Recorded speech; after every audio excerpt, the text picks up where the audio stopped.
प्रिय क्रांती मित्र हो, जय भीम, जय अशोक, जय संविधान, जय भारत. संपूर्ण देशामध्ये महाबोधी महाविहार मनुवाद्यांच्या ताब्यातून ब्राह्मणांच्या मगर मिठीतून मुक्त करण्यासाठी देशव्यापी जन आंदोलन सुरू आहे.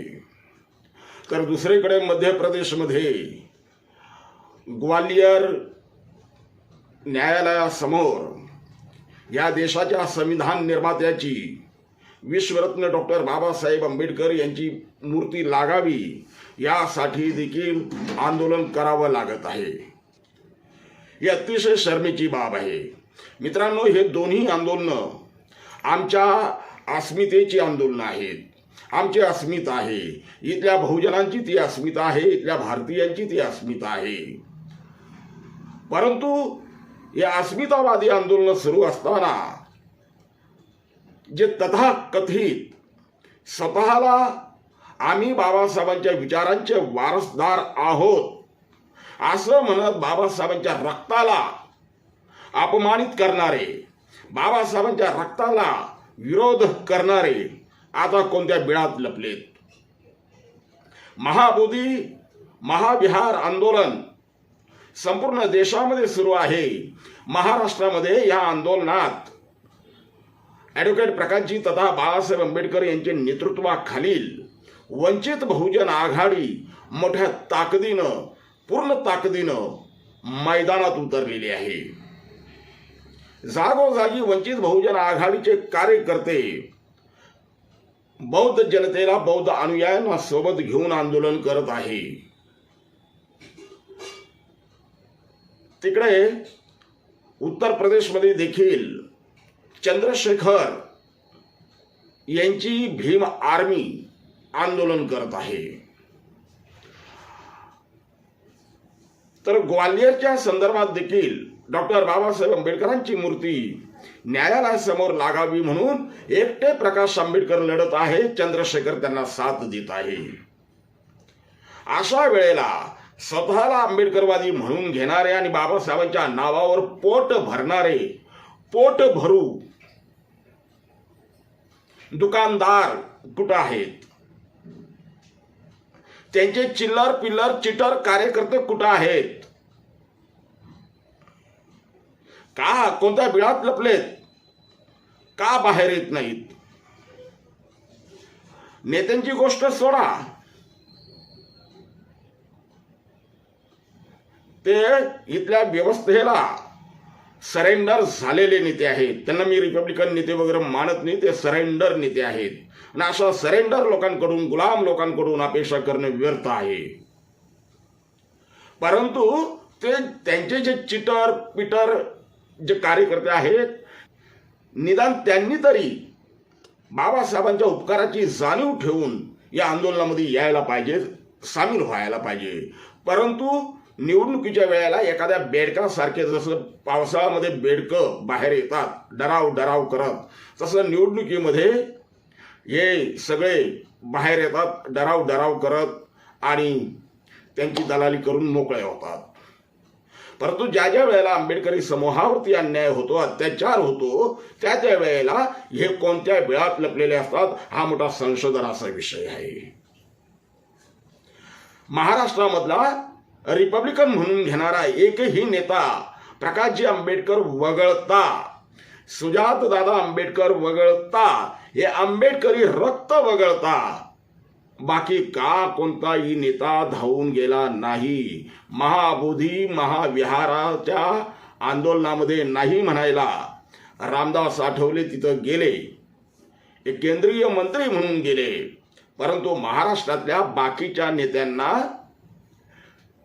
कोणी मनाई केली होती?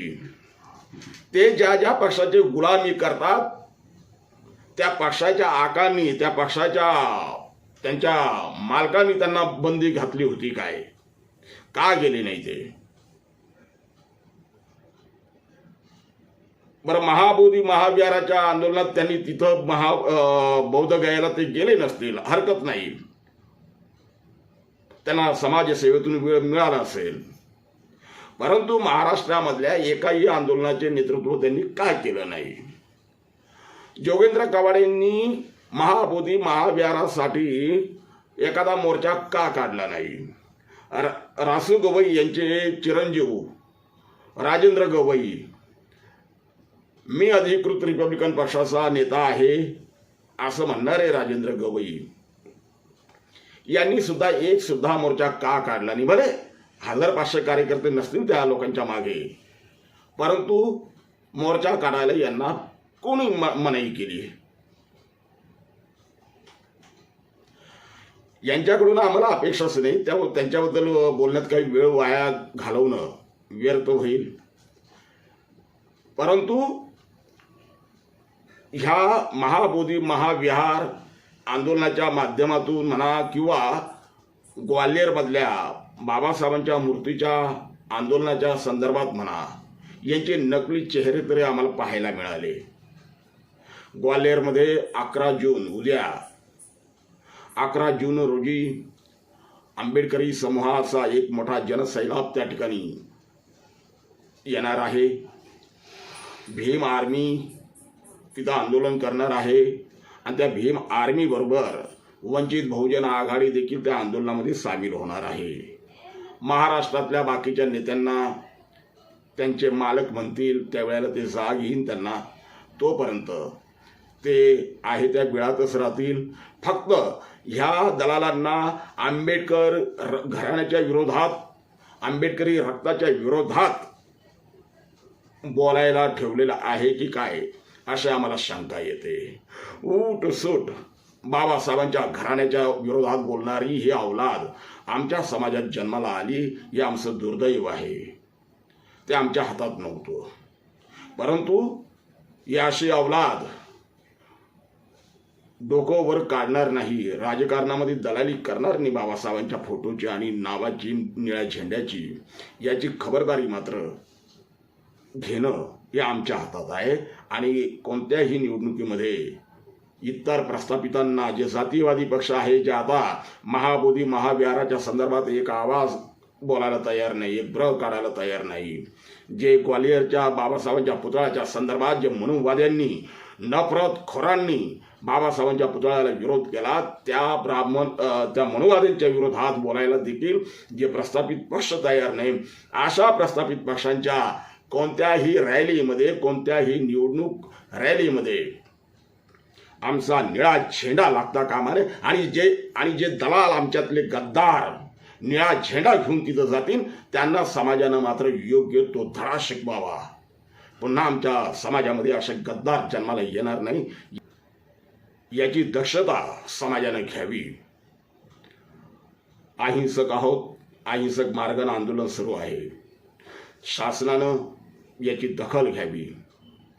महाबोधी महाविहार मुक्ती आंदोलन